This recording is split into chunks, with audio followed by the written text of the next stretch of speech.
It just does not want to focus on that lit screen.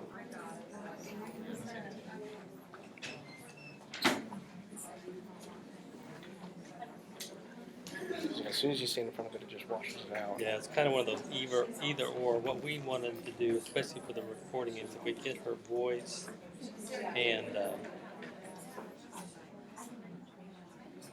advantage of having something on there is that he can put the slides back in later. But we knew this wouldn't be perfect science trying to do a stream with one camera.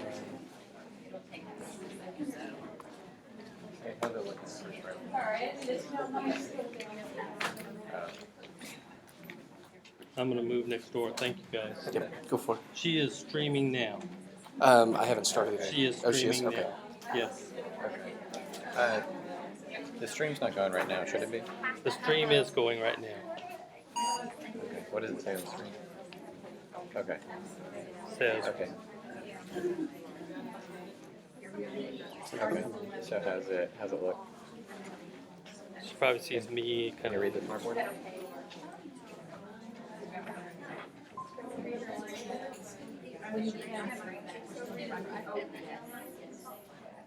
Yeah.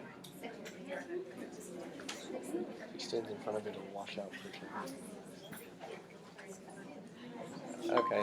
So what if I move it? What if I move it a little closer to them?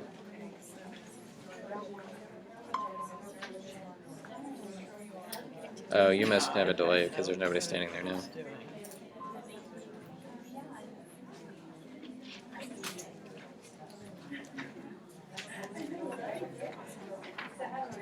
Yeah.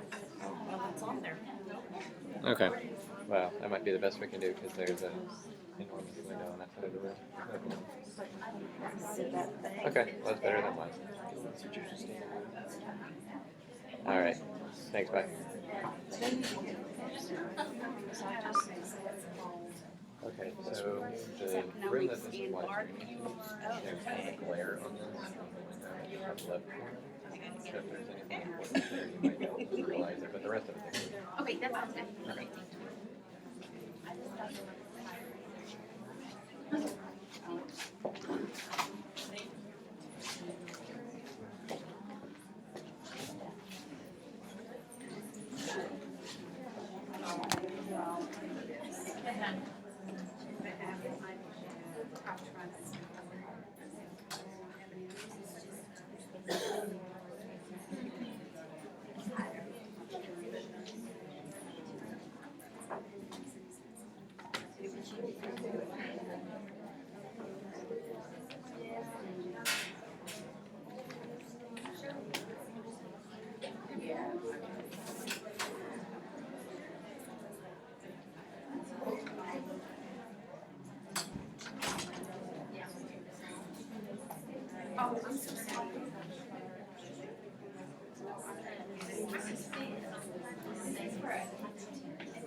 Okay, we talked about this, but if you just came in, if you are getting a continuing education unit, your name must be on this sheet. And I will turn these in, and your certificates will come at the end of the day. I'm sorry. If you just came in, I didn't have a chance to print the handouts, so I put them on a QR code. There's some papers moving around. You can also scan it, and I'll put this up at the end. Just so you know, we're going to be talking about having a morning meeting. Some different elements are in there just to get you started if you need them. Some celebrations to use during the day. Here's a procedure sheet that we're going to talk about, classroom procedures that we'll talk about, and then this is a stop and think sheet that we use sometimes for if we're having a problem in the classroom. So those are just some things hopefully you can use. All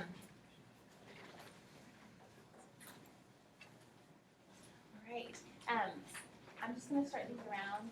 These are not official. As the new early childhood director, I would like to spend some time this year going around the state. We are closed. I'm sorry, yes, but they are live streaming downstairs. So I was going to send around some sign-up sheets. If you'd like to put your name and email, especially for early childhood, I would love to come see you or contact you or follow up with you. So I'm just going to set these around, and you guys can pass them around.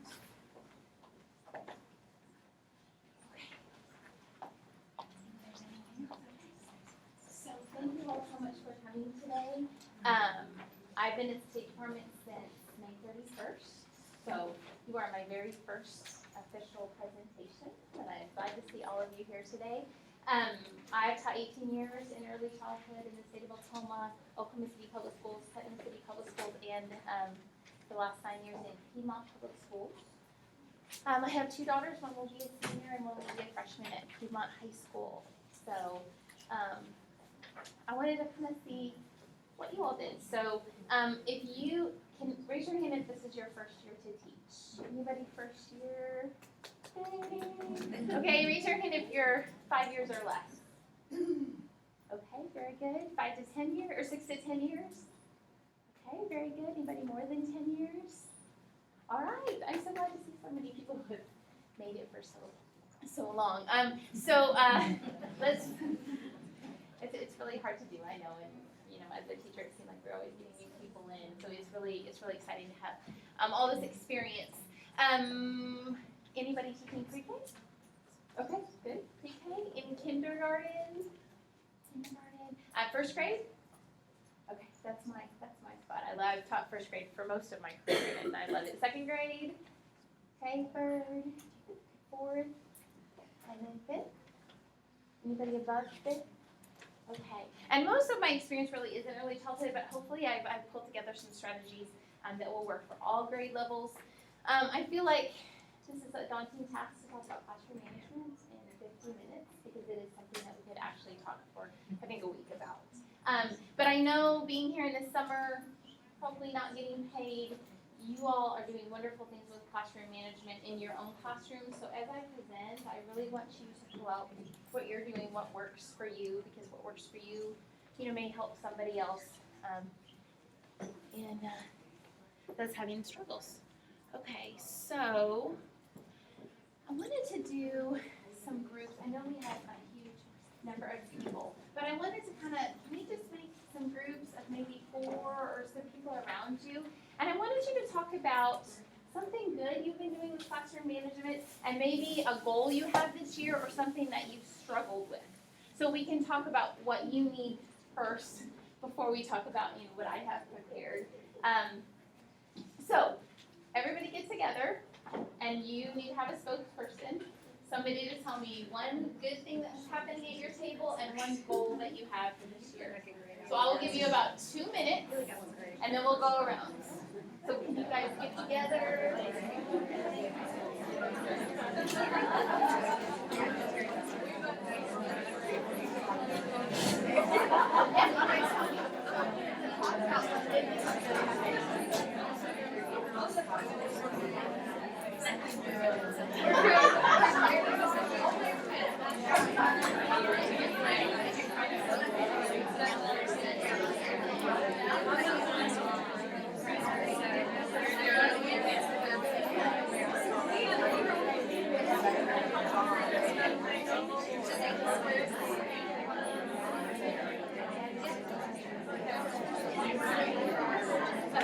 No.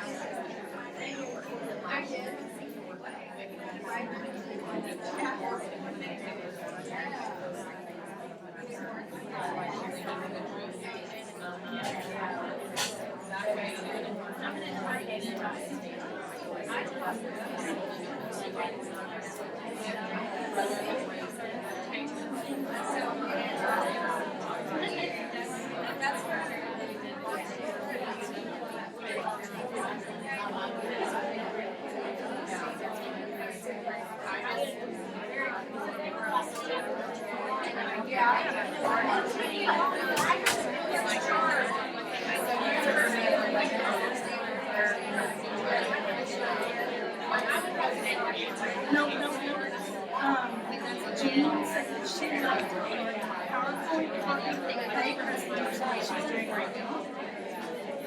Right. Very random.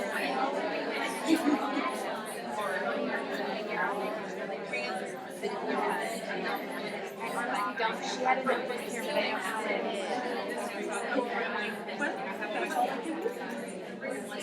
But you didn't see a copy.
And that means they get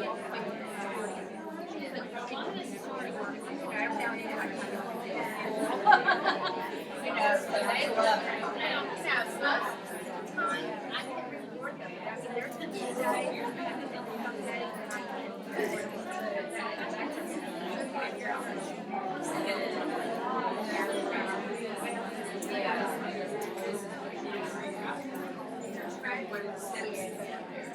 Okay, let's go ahead and come back together in 5, 4, 3, 2, and 1. So everybody, there was a great conversation going on. Oh, and then one thing that you did a good job, and maybe one goal that you have for this year is something you struggled with. You guys want to start? All right, so I'm the only one who talked in this group. One thing I do in my classroom is I do a secret student. It's a very random thing, and kids do get. I teach third grade, so that gets a little frustrating for them because sometimes they'll think I'm pulling, you know, because it's random. Sometimes they think I'm pulling the same student more than once, but it's purely random. I have my kids' names on a stick, pull it out. I have a secret student canister. I put their name on a little note. It goes into the canister. It can be seen in the classroom the whole day, so the kids know it's there. And if the kids have a really good day, follow procedures, no comments from other teachers, you know, type thing, then at the end of the day, I reveal that student. And then I have a prize ring. And all the prizes, all the rewards are free except, are free to, or do not cost money except for I do keep a prize in, and that's one of the prizes. So I mean, it's things like I don't allow anything but water in my classroom, so they can like bring a soda or another, you know, flavored drink. I don't allow gum because we have carpets, and so they can bring a pack of gum and chew gum in the classroom. They can wear a hat in the classroom, bring a stuffed animal to class that day. Switch seats. A big one has been to sit at my desk for the day and read to our principal. And the kids, and every now and then I forget to pull. And the kids, I mean, they're like, Miss Lonnie, did you pull for secret student? Is there somebody in the canister? And then if I can't reveal, and I mean, it happens some, you know, I will never tell a student or the whole class who the person is, and if I can't reveal. And and at the end of the day, I'll just say, I'm sorry, our secret student today didn't have a good day, but tomorrow's a new day, new start, and let's hope I can reveal tomorrow. I love that. Oh, I used to do that. I have a mystery walker. It's kind of like that, where I pull the name out, and you don't know who it is, and we walk down the hallway. Did you all have anything you were when they were any struggles, or did you get there? Okay, that's fine. What about you guys? Well, everybody was in Were you all in one group? Okay, what about back here? Anybody have any good things that are happening in your class? Okay, go ahead. I teach first grade, and first graders, their attention span's a little short. So, I wrote some recent information about how they're increasing recess time in order to help the little ones to be able to attend longer. But until we do that, I've been doing a lot of GoNoodle.com with Brain Braids. Yeah. And, one thing that I struggle with is managing disruptions, especially since we implemented new technology. So, what do they have trouble with the technology? They have an iPad, and sometimes they need technical help. Yes. Right, so do you all not get recess? We do. We have 2 recesses. We do. For 15 minutes each. Okay, yes. That was something we got away from recesses altogether for a little while, and then we got it back in last year. So that was gonna be a point that I made, that usually the kids that are disruptive, please don't take away recess. And I will say, as we talk about classroom rules, I did make them do laps at times for those kids that needed it. So they were still getting a break, they were still getting movement, but they still doing consequences. Did you all have any good things over here? Anybody want to share? Our school uses a ticket system, terrific tickets, good behavior. Set a ticket on their desk, and at the end of the week, each class draws 4 or 5 tickets, and there's a treasure chest for a prize box. Okay, and you do it in your class. Okay, very good. We do that. Anybody back here have a good thing you want to share? Well, we teach together. There's a third teacher also, and they the kids travel. And we teach third grade. Something I came across recently was a tootling wall instead of tattling. Yes. Where we all know about that. Tootling wall is where they put positive notes about somebody else on it for everybody to see. And we were just talking. We would do it in our hallway because the kids go through different classes, but instead of them coming and not reporting, but tattling on somebody, they could say something not meaningful, not just, something just to get their name on the wall. But we thought about, doing that, and hopefully we'll see some. Can we give you back off the tickets for positive behavior interventions that are part of your school-wide activities, so that when they get the contributing ticket, whatever you want to label it, then they can save those up to do building-wide things. And so we try to make it with season, something with snowmen, something with kites, when we made kites and went out and hit them. We did glow stick part of it. We turned all the lights off in the gym and danced around. So having them save those tickets to do a school-wide function. That's good, because we did tickets too, actually, that was just something I was gonna show you, but we did it within our own classroom, so I love the idea of doing it school-wide, too. All right, very good. Do you all have anything that you want to talk about? Just really nice talking about, how important procedures are at the beginning and figuring out what the steps to get the end result that you want. Right, yes, that was gonna be one of my points, is the procedures. Okay, back here, I don't know how you guys split up in a group. Do you have anything? Okay. We're all together. We teach in the same building but different grades. And kind of went off what she said with procedures. At the first few weeks we go over, and every teacher, we all have the same essentials for our classroom and in the hallway. So every teacher is teaching those same procedures. That way, regardless of our students end up, they have the same guidelines to follow through. And it works well. And then if we have a student that's really outstanding, we report it to our counselor, and during a morning absence, she will read that child's name on and what they did that was outstanding. That way the whole school knows. And our struggle is just the students that don't, the normal discipline doesn't work for them. Yes. I mean, that's pretty much it. Just those ones that it just doesn't work.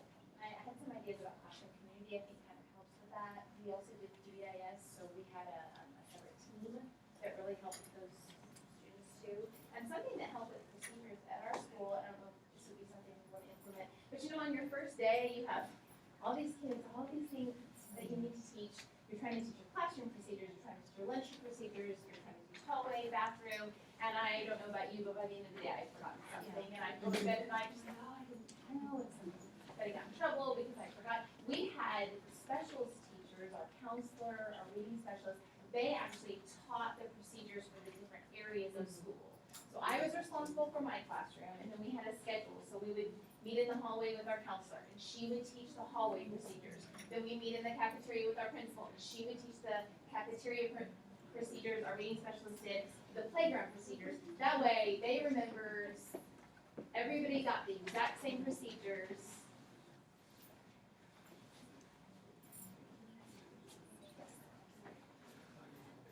I'm an early childhood person, I really don't like being this far away from you. Anyway, I'll do my best. You're asking a teacher to stand still. I mean, stand still and not.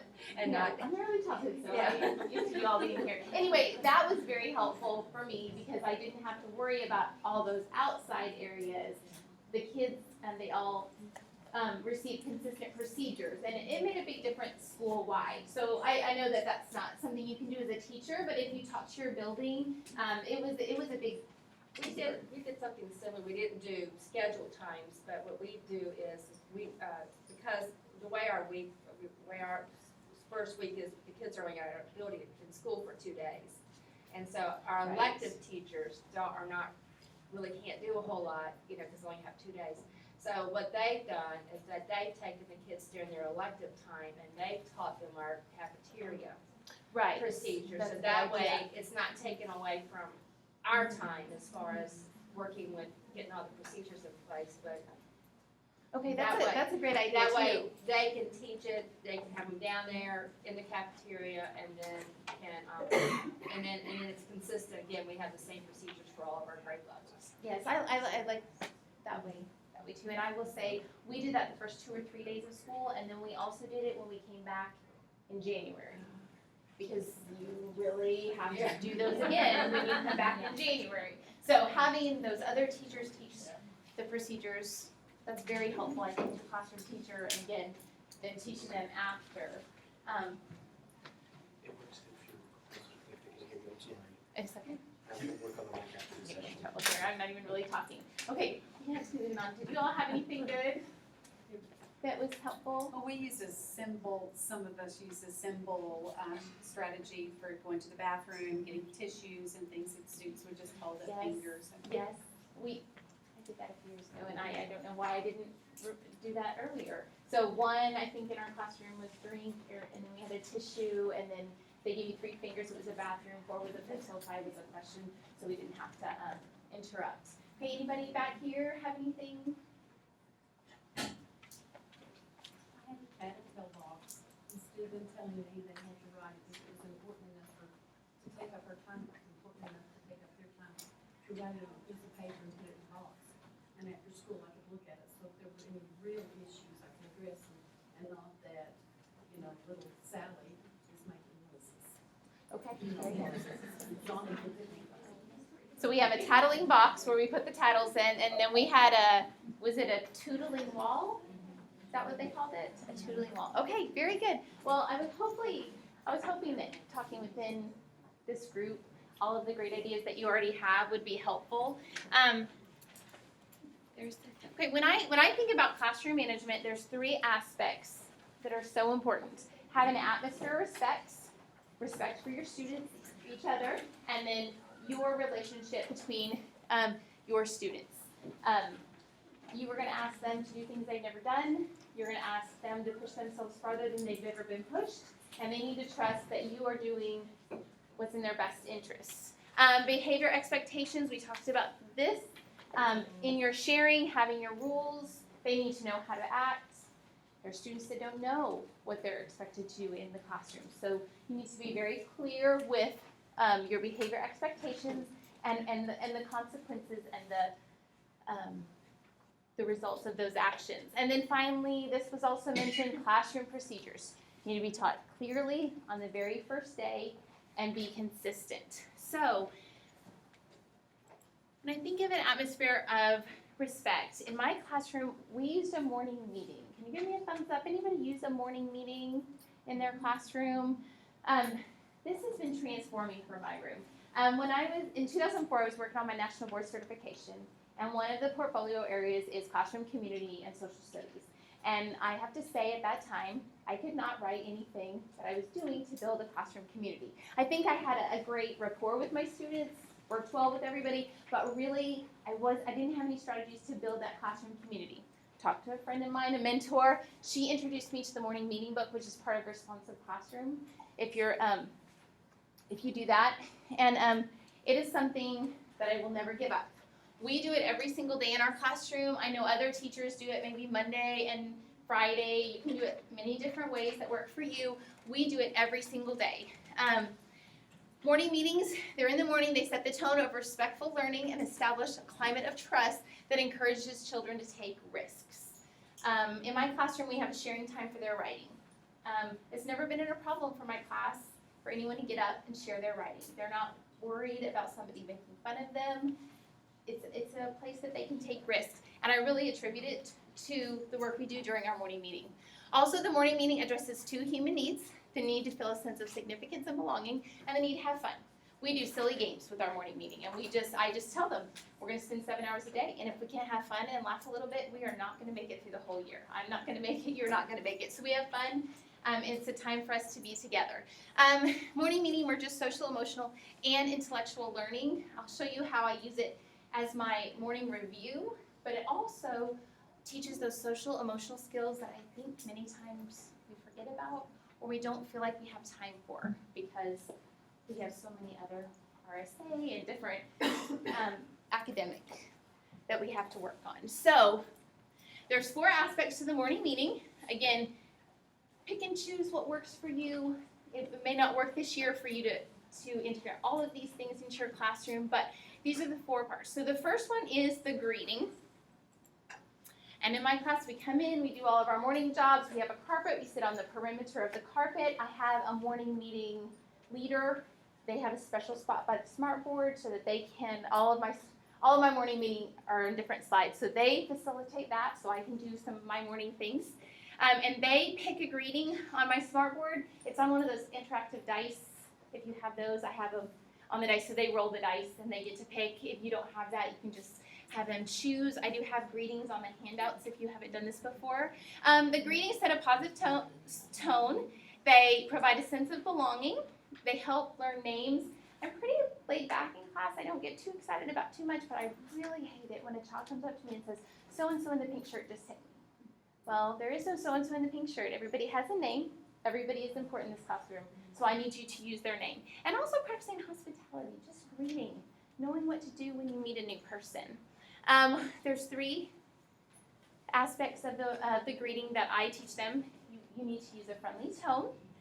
You need to use names, and you need to have eye contact. And I put an asterisk. I know some of our cultures don't always use eye contact. So I talk to them. There's a difference between maybe looking down respectfully and looking all over the place where you're trying to greet somebody. There's a difference between those 2 things. So, for example, I would model how all those things, how it looks to greet without each one of those. Can I use you, Sarah? So I would come up and I would teach Sarah, or I would talk to Sarah and I would say, "Good morning, Sarah." That's how I do it. I looked at her. I used a nice voice. I used her name. And then I would do it without. So I would go, "Good morning, Sarah." And I explain, I didn't use a friendly tone. So even though I said the right words and I looked at her, it wasn't very nice. It probably made her feel bad inside. If I just say good morning, I mean, that's nice, but it doesn't make her feel special because I haven't used her name. And then also if I go, "Good morning, Sarah," look around like this, that's not appropriate. If I'm talking to somebody who's important, I look at them, I use a nice voice, and I use their name. So, I'm going to run out of time. Oh, here, I'm going to go back. So, a few greetings that I do, just so you know, at the very beginning, I just have their names on cards, and I have them flip it over and just say good morning until we get to their names. We also do, who stole the cookie from the cookie jar? Do you all know that one? So we just go around and we have a cookie and we say, Miss Morgan stole the cookie from the cookie jar, and I would say, who, me? Yes, you could be, then who? And then we just keep passing it. So we're just making a silly little game out of it. Also, I have these cards. These are from Lakeshore, but you could print out the hellos. Sometimes we'll use their names, but we will do different languages. And on my smartboard, I'll have a map of the world, and we'll find where this place is, and we'll talk about the continent, and then we'll say good morning in a different language, aloha. Down here it has the pronunciation, so we can also review those phonic skills. So I review that if it's in capital letters, it's accented. So those are some different ideas for greetings. How do I use it? I have one too that's on your sheet called Willoughby Wallaby. Do you know the poem Willoughby Wallaby Woo? So I actually have an elephant that was too big to bring to this presentation. But we do Willoughby Wallaby Woo, so it goes Willoughby Wallaby Woo, the elephant sat on you, Willoughby Wallaby Wee, the elephant sat on me. And then we would pass the elephant and we'd say Willoughby Wallaby, Mrs. Morgan, the elephant sat on Mrs. Morgan. And we talk about how Mrs. Morgan sounds kind of silly, and we're gonna laugh a little, not roll on the ground laughing, but laugh a little bit and just be a little bit silly with it. And then as the year goes on, we substitute different sounds. So if we talked about the CH sound that week, it'd be chillaby chollaby. Just have to be careful, of course, of rhyming words that don't work. Think of that. P is never a good one, and if they ask me to do it, I say, just think it through in your mind, and then so Willoughby Wallaby is also on your handouts. So we just have different greetings like that. Sometimes we just say good morning. If you are pressed for time, we have a 1-minute greeting where I just set the timer for 1 minute, and you say good morning to as many people as you can, using your best manners still. So we come in the morning, we do our morning jobs, we sit on the perimeter of the carpet, and we do our greeting. The next one is sharing. I have my morning leader do the sharing time. This develops communication skills. We get to know each other. We get to know that, wow, you ate spaghetti for dinner last night. I ate spaghetti for dinner in my house, which sounds obvious, but for small children, they don't realize the differences and the similarities in their friends. They practice speaking in a group, which is so important, strengthens their vocabulary skills, and encourages reading and writing success, and builds their confidence. Students who are able to articulate a series of sentences about a topic are the ones that will be able to write sentences about a topic. So this is where we practice those skills. If you are pre-K, I would really just be working on using a complete sentence, maybe staying on topic. Something that we do when we get a little older is I have cubes, and the green cube is your topic. So for example, I might say, I might be talking about my vacation, and I might say, we went to Nashville this summer. And then the yellow ones are my details. We saw the Grand Ole Opry, we went to Andrew Jackson's house, that's what we did last summer. We went shopping, and then this is your conclusion, which I feel is, for me, it's always been difficult for them to understand the conclusion. I usually have them retell their favorite part or their opinion. I had a great time on my vacation. This can help stay on topic. It can also sometimes help those students that would go on and on and on forever. But then when we transition into writing, we can start. Remember how when we were sharing, we started with our introduction, and then we did our details, and then we concluded? And so that's a basis for those. So even though sometimes it doesn't feel important that you're doing sharing, it is communication skills. We are building that vocabulary. We are building those speaking and listening skills. All students need a chance to share. In my classroom, I had one person share a day, and we just rotated. I know in other classrooms, they may just do it on Friday or Monday, and they have a sign-up sheet, so 5 people can sign up. If you have time in your day, you can have multiple people sign up to share. They have to use a clear voice, stay on topic. And the audience, they have to use appropriate audience skills, which of course, when we go to assemblies, we talk about, remember in the morning meeting, how we use appropriate audience skills? They have to respond with an appropriate question or comment. I do not allow any yes or no questions in my classroom. So they share. In my class, they were allowed to call in one boy, one girl, and then a person of their choice. We also did sticks sometimes, but you had to ask an open-ended question. Like, what was your favorite part of your vacation? And then also the leader or whoever you have sharing must answer in a complete sentence. If they say, what is your favorite color? They couldn't just say yellow. They had to say, My favorite color is yellow. I think that's very important to get that formal language in there. So we come in, we sit on the perimeter of the carpet, we do our greeting, we do our sharing, and then I want to stop here for just a minute. I'm kind of running out of time. I want to stop here for just a minute and look at my friend here. This is my friend Peyton, and just looking at this picture, what can you see you know about her? She likes horses. Can you tell that she has a bear on her lap? She came to my room. She could speak, but she was very shy and she wouldn't speak. If I asked her a question, it was 1 or 2 words. You probably had a student like this. She played with friends, although still very shy, didn't speak. Didn't really like the morning meeting, didn't want to share.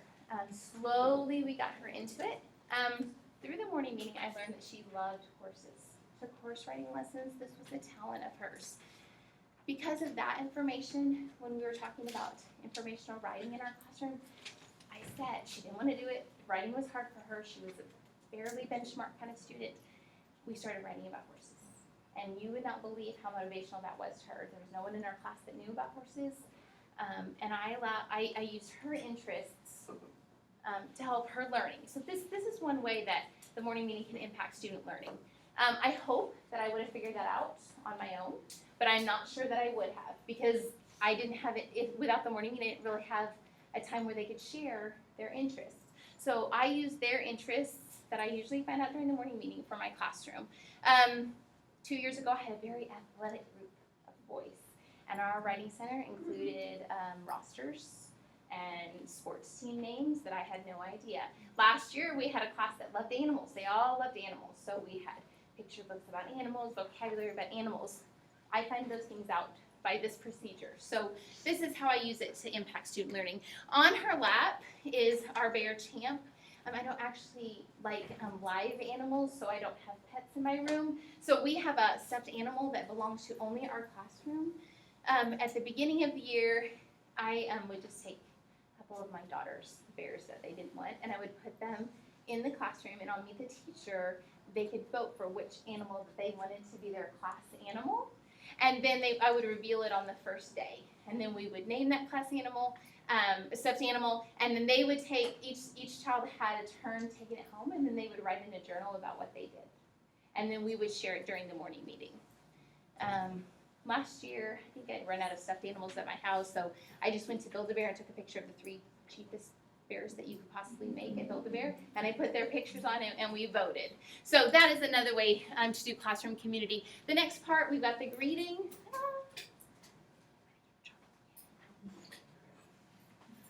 We've got the greeting, we've got the sharing, and the next one is group time. I usually use the reading of that journal as my group time. But the group activity, it encourages a sense of community.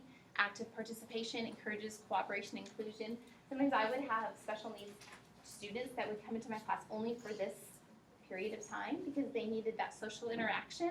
It allows for varying abilities, and it reinforces learning.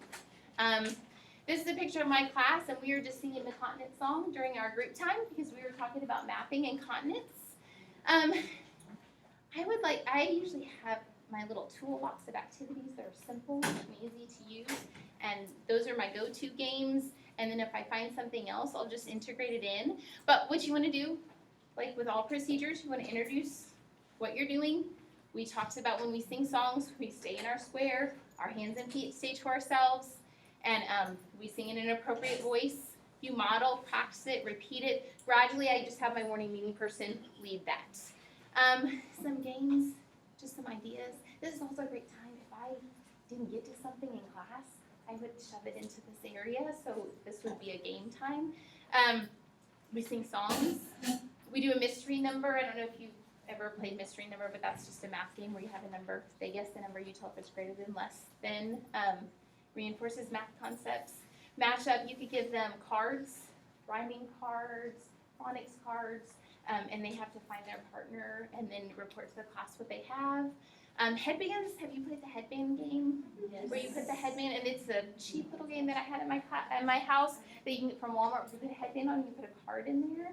And so I would have the leader go up and have a sight word card, or it could be a card that shows something from the story that we were reading, and then they have to ask questions and figure out what it is. Act it out. It's actually something that I made up one day.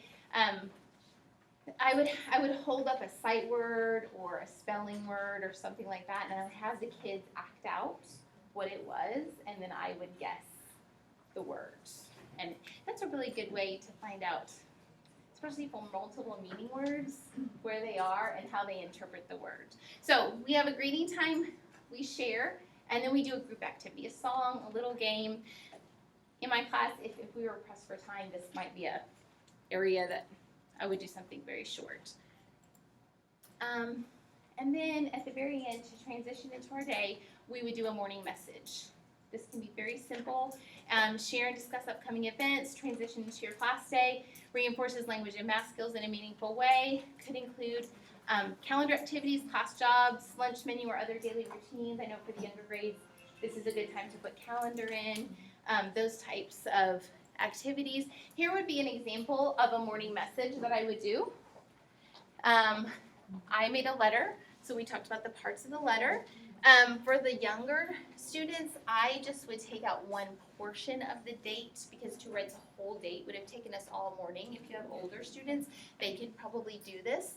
I would have them write their name. This was a sentence frame I would use. Of course, if you're in an older grade, you'd make that more complicated. Her favorite color is, and then I would use the word because. That was a special word in our class, so we could support our answers. And then sometimes I would do something that had to do either with our content or our math. Keep that simple. I don't know if you know Reagan Tunstall, but she's a blogger. She would have one morning message for the entire week. So on Monday, they might correct the mistakes. On Tuesday, they would look at the sight words. On Wednesday, they would do vocabulary. And then they would practice reading. So if doing this every day would be too cumbersome, you could do once a week. When I taught in the younger grades, because I have a leader every single day, I would just have sentence frames, and I would go through my entire class, and they would do that sentence frame, and then I would start again with something a little more complicated, and we'd make it through the whole year. So the way this looks, again in my class, we do our morning jobs, put everything away, we sit in a circle, we do our greeting, I have the leader share, we ask questions, we do a little game or activity, and then we read our morning message, we talk about our lunch menu, and those types of activities, and then we are ready for our day. And this is a great way just to come together and connect before you start your day. So hopefully there'll be something there that you do. Okay, any questions? Oh, go ahead. Ideally, how long do you? I usually get that done in about 15 minutes, 10 to 15 minutes. I like doing that more than having a paper on my table. I try to integrate whatever we were learning. But when you get going, you taught those procedures and you have a leader, I did about 15 minutes. Anybody else? I thought I saw another hand. Anybody else have another? Did your students all come in at the same time? Ours come in over a course of like 20 minutes, and so it's really hard to. Yes, mine did come at the same time, so I would suggest you probably, that might be a time to have morning work or some kind of centers, and then when everybody gets there, it would be time to pull it together. That would be my suggestion. Okay, behavior, learning, and expectations. Okay, so I've read some different ideas about this. In my classroom, we created our rules together. Although I had the final say, and I always put in something like follow directions that they would not come up with. I've read some research that says, really as a teacher to show leadership, you need to create the rules, but we did it as a collaboration in our classroom. It says creating rules together gives them ownership over their behavior, but educators must have the final decision over the classroom rules. Decide why rules are vital for the classroom to be effective. So you need to tell them why. Why do we need rules in the classroom? I used a story called The Monster Who Came to School. Raise your hand if have you read that one? It's been around forever. I don't know who originally. Okay. I'm not going to read it because I know we're running out of time. But It's a story, you can find it on YouTube. It's called The Day the Monster Came to School. I have a copy of it if you want to look. I got this one on Teachers Pay Teachers. But it's about a monster that came to school and he doesn't know any of the rules. So he wreaks havoc in the classroom all day and they kick him out. But when they tell him he can't come back, he starts to cry because he just didn't know the rules. And so the kids decide he can come back, but they're going to teach him the rules and they're going to come up with the rules. Let's see, I'm going to do one activity. There's so many people in here. I was going to have you all write down your 4 most important rules, and then we were going to group them together. Well, go ahead. Everybody, sit down and write down what you think are the 4 most important rules, and let's just see what kind of consensus we come to. So I'll give you about 1 minute, and without talking with anyone else, what would you say are the 4 most important rules for a classroom? You can use Post-it notes if you're at the table.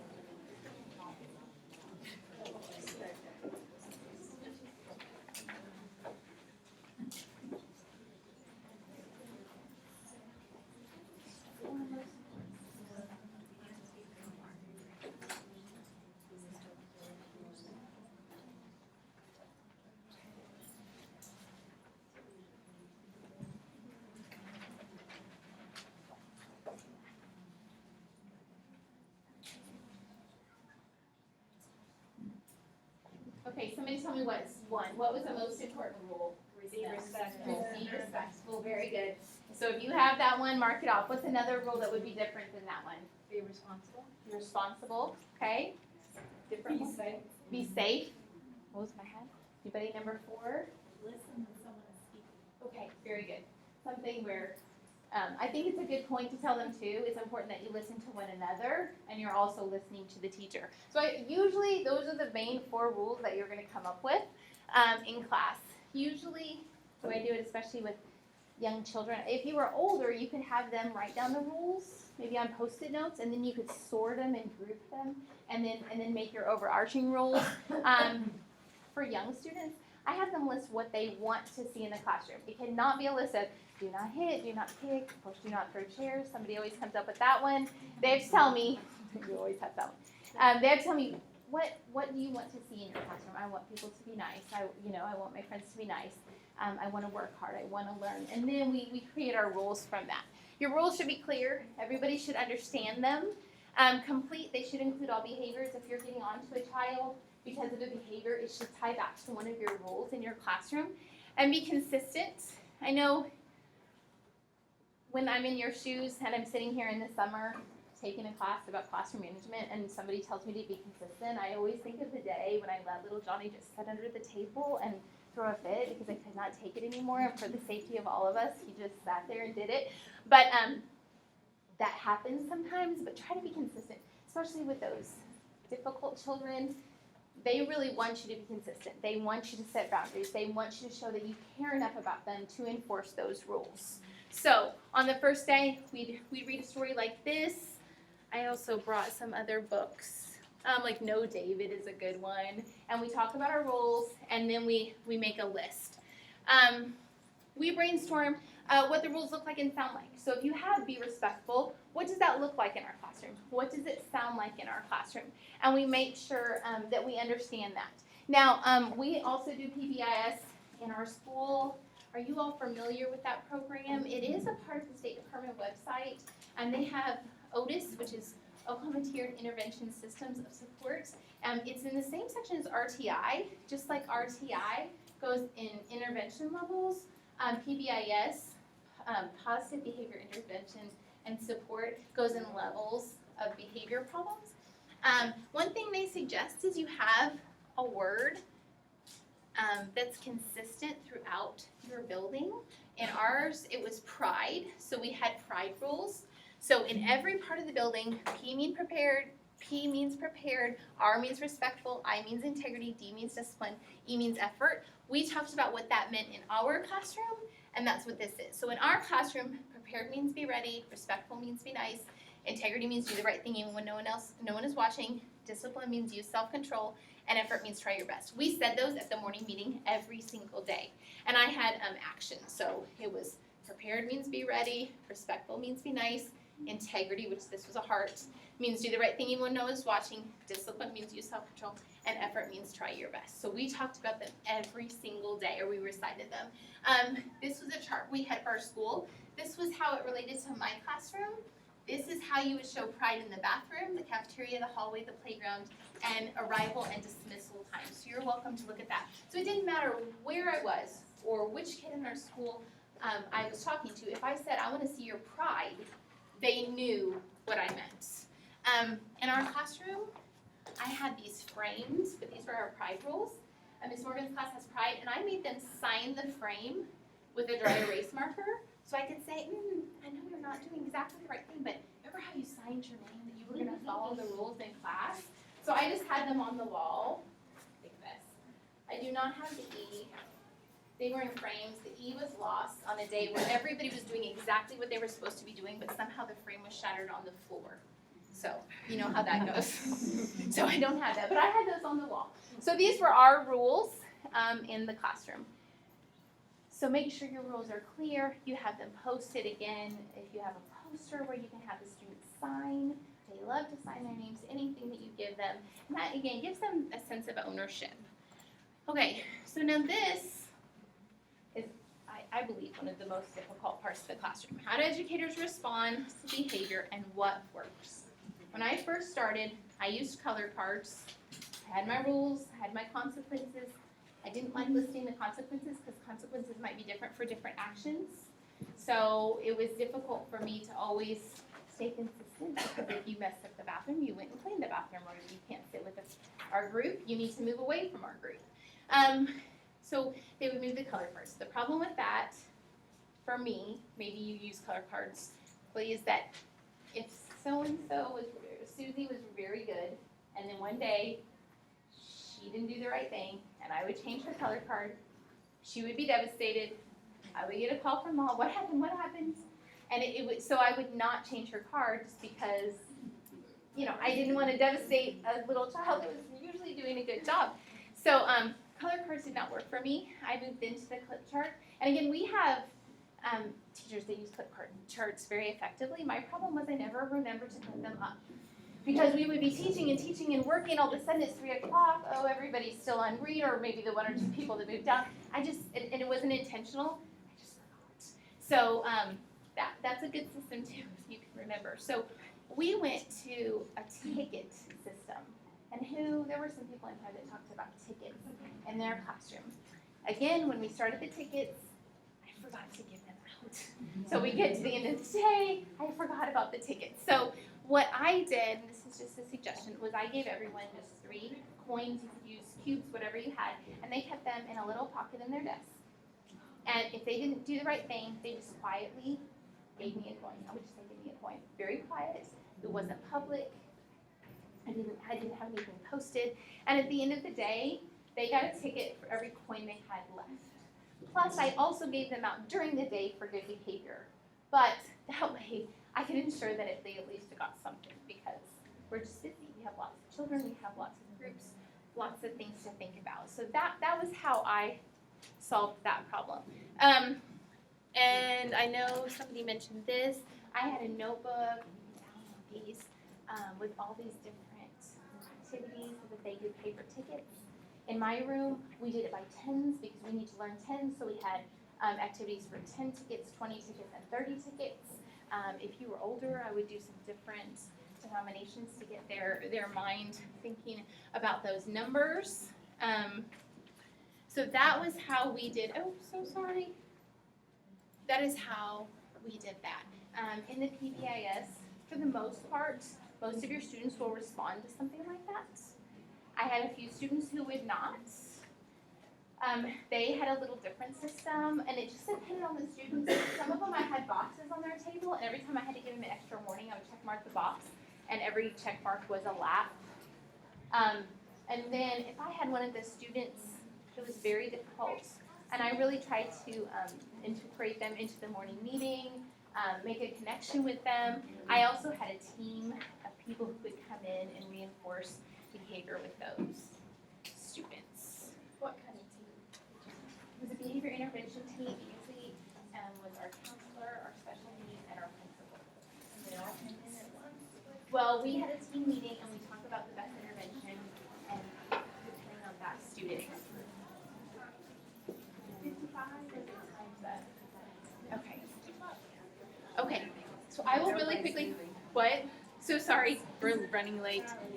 Okay, so the last one was those procedures. This is the little friend here that, if I didn't teach it explicitly, he did not remember it. Really quickly, I'm so sorry I'm running late. I wasn't sure how long this would last. On the first day, on your procedures, you identify the procedure. You tell why that procedure needs to happen. We wrote down, and here was a sheet. I didn't use this for every procedure, but for different areas of the classroom, I use this. I'd write down the procedure at the top. I would say, why are we doing this? And I would talk about what the student is doing and what the teacher needs to be doing during that time. When you're practicing, have somebody model the most desired behaviors, and then have somebody model the least desired behaviors, what you don't want to see, because that's always interesting. And then we practice those procedures. You just take a picture of the person modeling whatever the best. Oh, that's a great idea. And have those beside the. Oh, yeah, that's a great idea, especially for the younger grades. Okay, and I'm so sorry. If you guys have any questions, let me know. We went a little bit off the Okay. I was gonna say, you still have 5 minutes left? Well, I kept thinking, I set my timer so it's had 5 minutes. I'm thinking maybe we can come in here. I was gonna do all these, and we were just gonna go from there as far as the, so, yes. Just store. I'm going to, yeah. Yep, I was gonna say, I think Wise pretty much sitting the whole day. Are you teaching?